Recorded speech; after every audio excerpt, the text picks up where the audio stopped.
As you know, that farmers markets really put the culture back in agriculture. And the markets are a place where local producers and local consumers can meet, but also a place of exchange where so much more is exchanged, not just goods and baked goods and great crafts, but also ideas and community gossip and community ideas and politics are discussed. I've worked and lived in South America quite a bit and was always enchanted by the markets there. So I was delighted this summer to have the opportunity to work as a researcher with the BC Association of Farmers Markets and UNBC's, University of Northern British Columbia's collaborative research project looking at the social and economic benefits of farmers markets in BC, which was led by David Connell, who's here today. So I got to travel across BC visiting different markets, and while standing freezing underneath a soaking wet day in Cherryville, which is also about 300 people, wasn't as enchanting as the markets in Buenos Aires, it was still a great job. And I'm delighted to be here to share with you some of the results and methodology from our study. So, it's a little bit dark here, but I'm just going to go through the who, what, where, when, and why of our project, and the others will have a chance to talk about their latest research. So, the who is our team, and you can't really see there, but we were 4 researchers, and led by the leadership of David, and organized through the BC Association of Farmers Markets, which is in Vancouver. And what we did is we had a look at the economic and social benefits of the markets. And this is just an example from the Vernon's Farmers Market. We found that it pumped $3.35 million into the local economy. And so the aim was to really quantify the impact of the markets on the local economy so that the markets themselves could use that data to lobby their city for hanging baskets or to get money from the regional district to support their market in different ways. So from June till September, we went to 33 different markets across BC. As you can see, some up north, few on the island, many in the lower mainland, Vancouver, and in the interior. And my position was in the interior, so I went to the ones from Kamloops right to Fernie and Invermere, which is on the other side of the Rockies. So as I mentioned, we assessed 33 markets in BC, some small, medium, large, and very large markets, which range from 10 vendors to 150 vendors in the very large markets. 4 up north, 4 on the island, lower mainland, and in the interior. And how the methodology worked, which was developed by the University of Oregon, was a rapid market assessment. So first we did a crowd count throughout the day, these dot surveys, where we invited customers to come up and share with us their spending habits, how often they came to the markets, and I'll get into those questions later on. And then there was also some in-depth interviews. So for the crowd counts, you can see here there's really a range from Cherryville, a little town just in the southern interior, in the Okanagan, with less than 25 people coming every hour, to Kitsilano, which saw over 1,200 people coming to the market every hour. So a real range of markets throughout BC.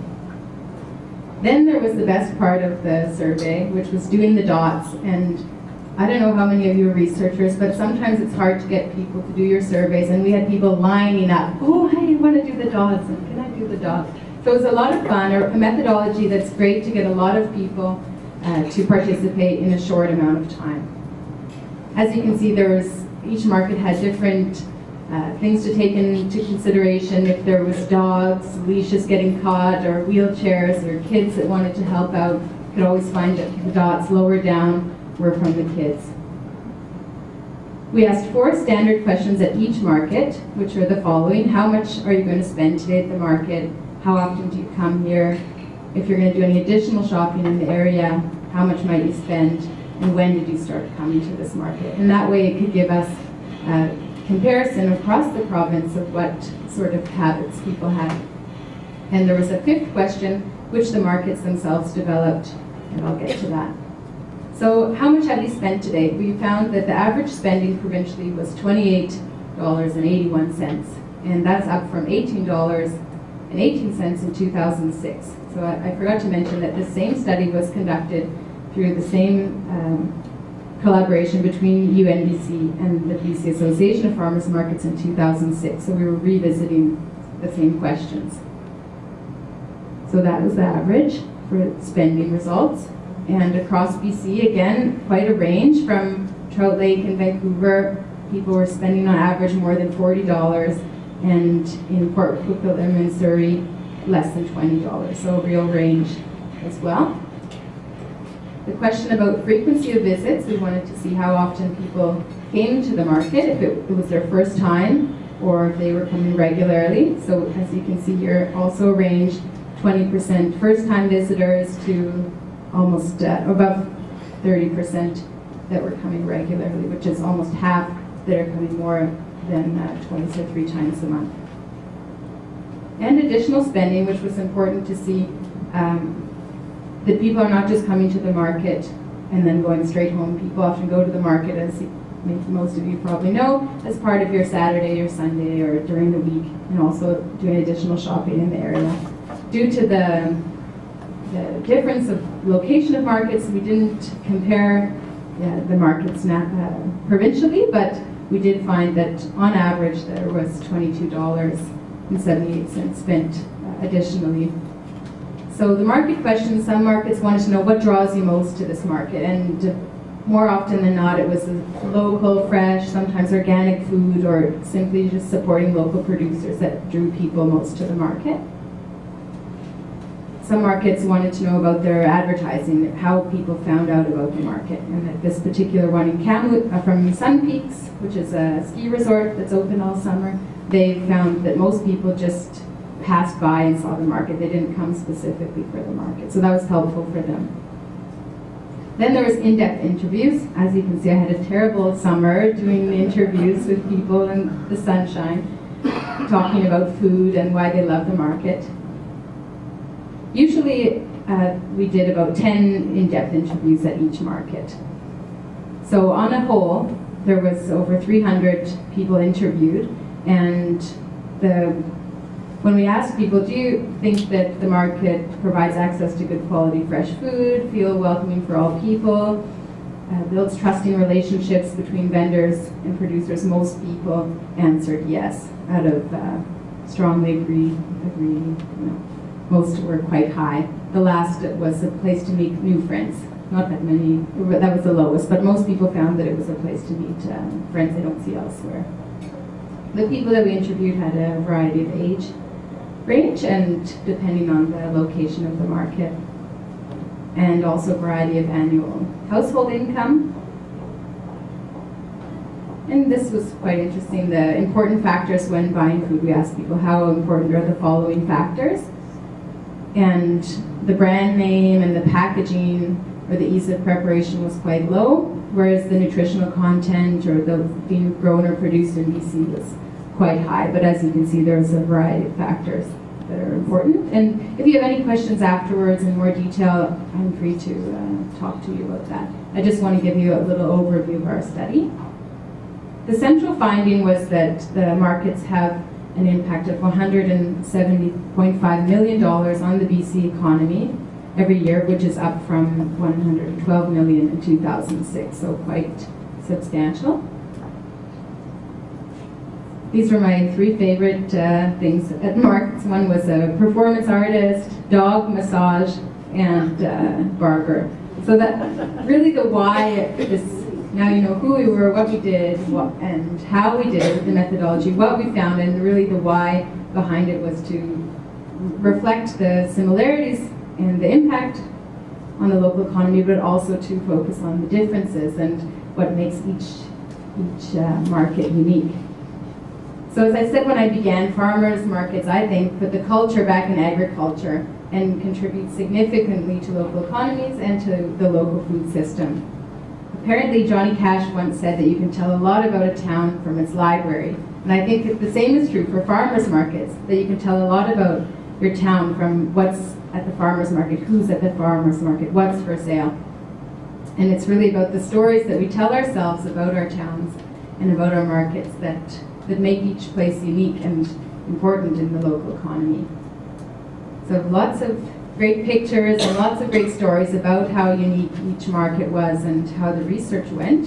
And I invite you to ask questions afterwards, and we'll invite you to also share your stories from the markets. But I would like to pass the mic over to David to give you a little bit more information about our study. Here you are. So while the study in 2012 showed that there's been a dramatic increase in farmers market revenues since 2006, there's really three factors that contributed to that. One was there's an increase in the number of markets, so I'm sure you've all been experienced the fact that there's just more markets out there. But the study shows that, well, we also know that more markets have more sessions. They're open more hours, either extended hours or different days or year-round. So those are two factors that contribute to the economic growth. But a third factor we found is that there is increased spending by customers. So customers are actually also spending more at farmers markets. So it's three interesting factors that contribute to the overall growth. And to me that's incredibly important in terms of pointing out the just reflection of the demand for local food and the growth of really that local food movement. But at the same time, while these projects are going on, I was also interviewing farmer vendors in the province. Not part of this, but still working with the BC Association of Farmers Markets. So while farmers markets themselves seem to be doing better, I don't have the comparative data, the longitudinal data, but the recent data that we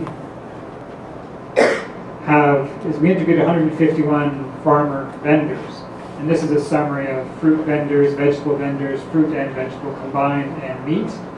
And it shows, you don't have to look at the numbers in detail, but the colors and the frequency of the colors. The dark colors just show increased frequency in that cell.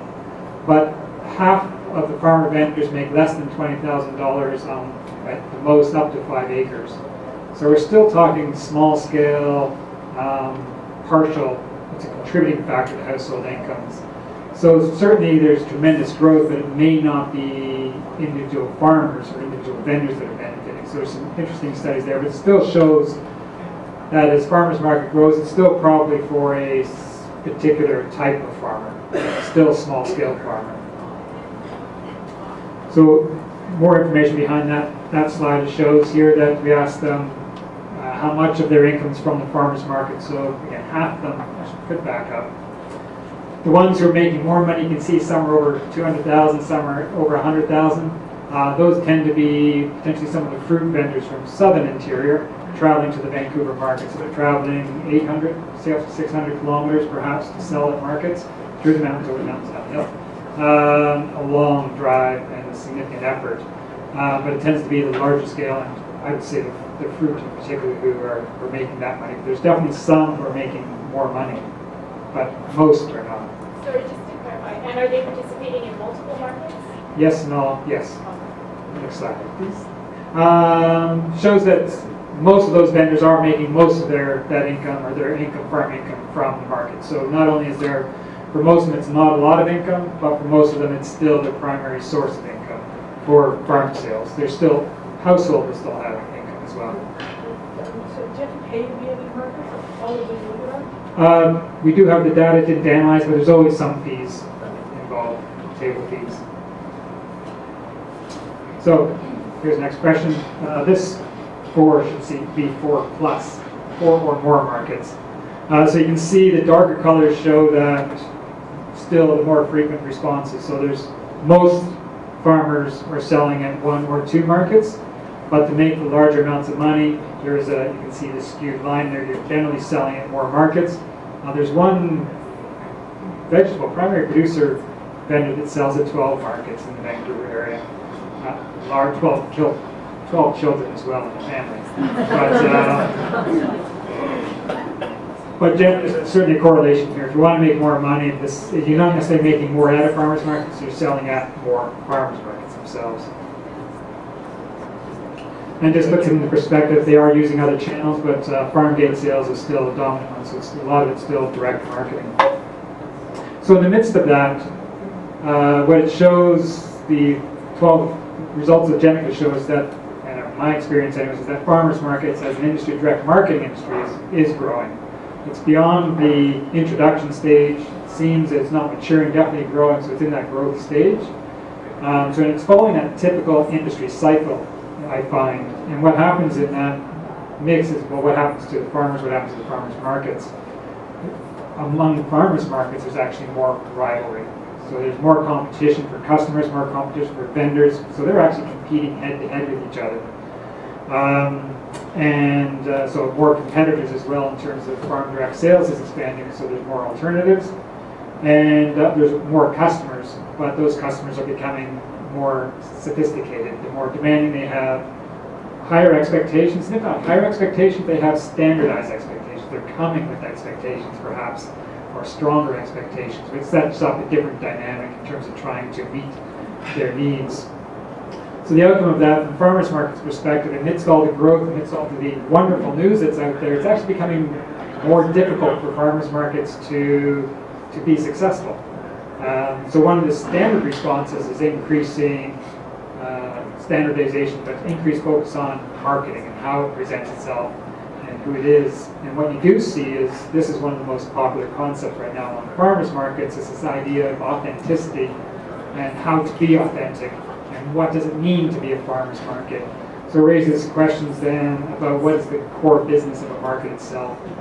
And this is really the point I'm building up to here, and I'll end with to some extent, end as one point, is that from my experience is that farmers markets, and I've direct experience dealing with market boards, is that they're having a difficult time separating the interests of the individual vendors from the interests of the farmers market itself. And they're just, probably don't have the best politically correct word, but lacks knowledge, but lacks the sophistication, lacks the tools to think of itself as something other than a collection of vendors. And to me, what I've found, and I've delivered 5 workshops working on materials really to help farmers markets to see them as an entity, as a social enterprise. But it actually means that they should, my recommendations is to adopt a more business-like perspective. So if we're talking about powering up, scaling up, farmers markets actually need to be more business-like. I don't mean that to cutthroat competition, but more business-like in terms of understanding what business am I in? What is our purpose? When we asked farmers markets what industry you were in, so we had round tables, not that big, what industry are you in? And there was social services, the entertainment business, anyways, it was surprisingly all over the map. It took them a while to figure it out, and often from my view, they didn't quite actually identify it. So, for example, they could see farmers markets competing directly with these are BC stores, with Shoppers, Wholesale, Save On Foods, and you might know about Walmart as well. But that's in the world, in the business world, you're competing on price and volume. And while it looks reasonable on this scale, the reality is that this isn't even the reality. There's farmers markets and probably an exaggerated font size. But that's the reality. Farmers markets, if they want to be more sophisticated, more business-like, can actually use their policies, use their knowledge to change the dynamic and say, we're not in the food retail business. We're not competing against Walmart. We're in the farm direct food retail business. Our competitors, potentially collaborators, are the CSAs, the UPICs, and farm gate sales. But it really sets up a significant difference where this was based on price and volume. This industry is based on the social experience that people experience at the market and that relationship with the farmer. So that's what a farmer's market, in terms of their core business, these are the critical factors to success that they need to be managing, at least in my view. But in terms of policies around just being rules to control farmers, control individual vendors, make sure that they're in their stall space, not stepping over, that they're on time. So it changes from rules to market development strategies, very hardcore business planning tools in terms of how do we position ourselves, where do we want to position ourselves. If we're thinking about authenticity, there's rooms to think about what that means in these 2 dimensions, but policies then can be developed around reselling, around co-ops, around the other standard ones, staffing, all of these standard market policies actually become now strategic planning tools to position themselves on these two axes. So overall, amidst all these growth, there's farmers markets. It's a wonderful story, but it's actually making life of farmers markets a little bit more complicated. And the recommendation that I have to them is that they do need to be adopting a more business-like approach. Of course, that's not always easy. It's for many of the vendors are trying to avoid being more business-like. They don't like the values that are associated with it, but it also appears to at the same time be a path to greater success of farmers markets. Thanks.